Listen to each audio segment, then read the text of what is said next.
اعوذ باللہ من الشیطان الرجیم، بسم اللہ الرحمن الرحیم۔ بھلا تم نے اپنے پروردگار کی قدرت کو نہیں دیکھا کہ وہ سائے کو کس طرح لمبا کر کے پھیلا دیتا ہے، اور اگر وہ چاہتا تو اس کو بے حرکت ٹھہرا رکھتا۔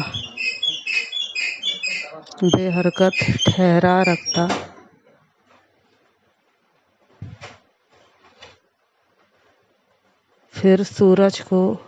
اس کا رہنما بنا دیتا ہے، پھر جب ہم اس کو دھیرے دھیرے اپنی طرف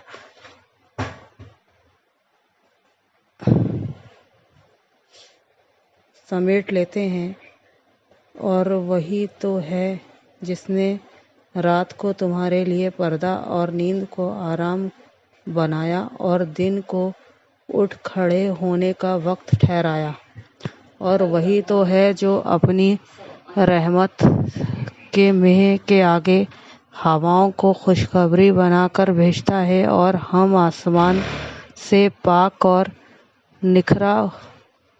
نتھرا ہوا پانی برساتے ہیں تاکہ اس سے مردہ شہر یعنی بنجر زمین کو زندہ کر دیں، اور پھر ہم اسے بہت سے چوپایوں اور آدمیوں کو جو ہم نے پیدا کیے ہیں پلاتے ہیں۔ اور ہم نے اس قرآن کی آیتوں کو طرح طرح سے لوگوں میں بیان کیا تاکہ نصیحت پکڑیں،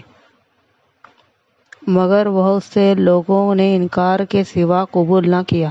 اور اگر ہم چاہتے تو ہر بستی میں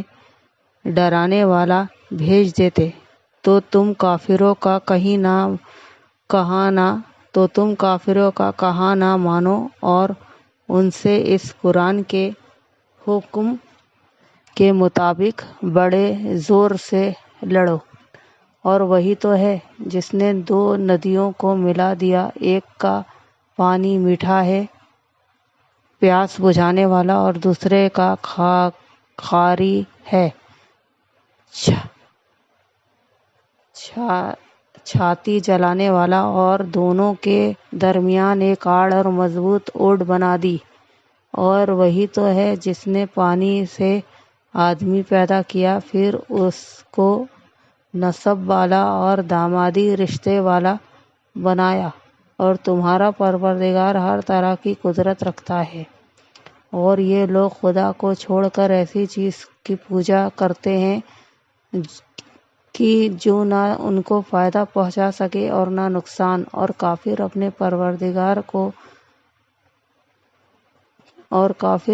پروردگار کی مخالفت میں بڑا زور مارتا ہے۔ اور ہم نے اے محمد صلی اللہ علیہ وسلم تم کو صرف خوشی اور عذاب کی خبر سنانے کو بھیجا ہے۔ کہہ دو کہ میں تم سے اس کام کا معاوضہ نہیں مانگتا، ہاں جو شخص چاہے اپنے پروردگار کی طرف جانے کا راستہ اختیار کر لے، اور اس خدائے زندہ پر بھروسہ رکھو جو کبھی نہیں مرے گا، اور اس کی تعریف کے ساتھ تسبیح کرتے رہو۔ اور وہ اپنے بندوں کے گناہوں سے خبر رکھنے کو کافی ہے، جس نے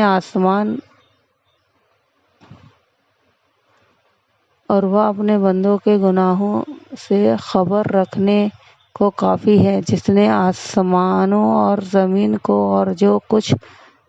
ان دونوں کے درمیان ہے 6 دن میں پیدا کیا،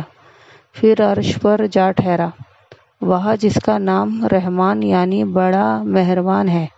تو اس کا حال کسی باخبر سے معلوم کر لو۔ اور جب ان کافروں سے کہا جاتا ہے کہ رحمان کو سجدہ کرو تو کہتے ہیں کہ رحمان کیا جس کے لیے تم ہم سے کہتے ہو ہم اس کے آگے سجدہ کریں، اور اس سے بدکتے ہیں۔